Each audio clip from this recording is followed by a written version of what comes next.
ॐ हिरण्यशृङ्गं वरुणं प्रपद्ये तीर्थमेधेहि याचितः यन्मया भुक्तमसाधूनां पापेभ्यश्च प्रतिग्रहः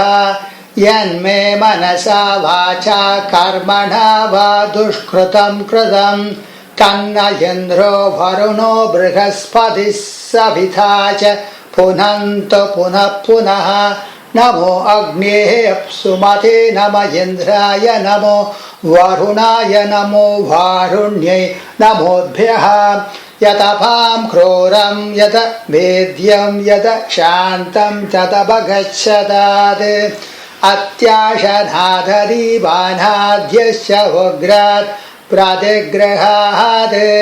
तन्नो वरुणो राजा पाणिनः ह्यवमर्षतो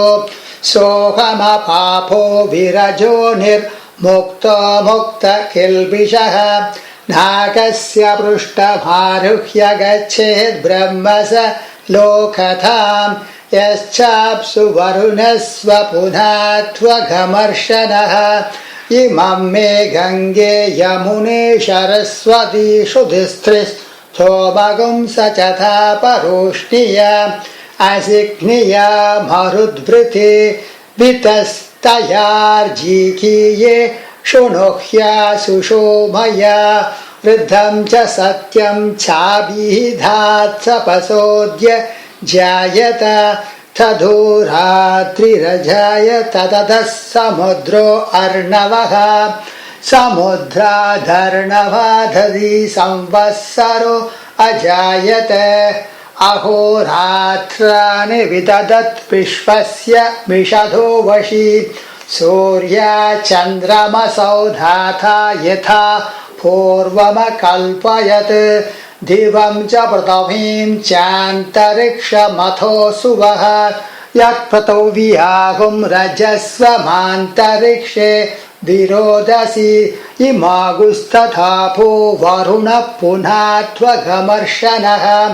पुनन्तु वसवः पुनातु वरुणः पुनात्वघमर्षणः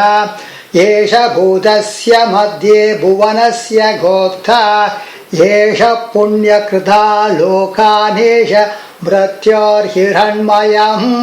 द्यावा पृथिव्यो हिरण्मयगुं सगुं शितगुं सुवः सनः सुवः सगुं सिषाधि आर्द्रं ज्वलति ज्योतिरहमस्मि ज्योतिर्ज्वलति ब्रह्माहमस्मि योऽहमस्मि ब्रह्माहमस्मि अहमस्मि ब्रह्माहमस्मि अहमेवाहं मां जुहोमि स्वाहा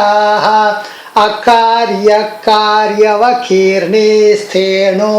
भ्रूणः कुरु तल्पगः वरुणो पामगमर्षणस्तस्मात् पापात् प्रमुच्यते रजो भूमिस्त्वमागुं रोदयस्व प्रवदन्ति धीराः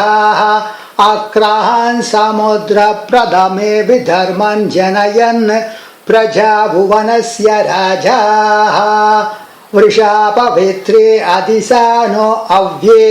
बृहः सोमो वावृते सुवान इन्दुः ॐ शान्ति शान्ति शान्तिः हरिः ॐ।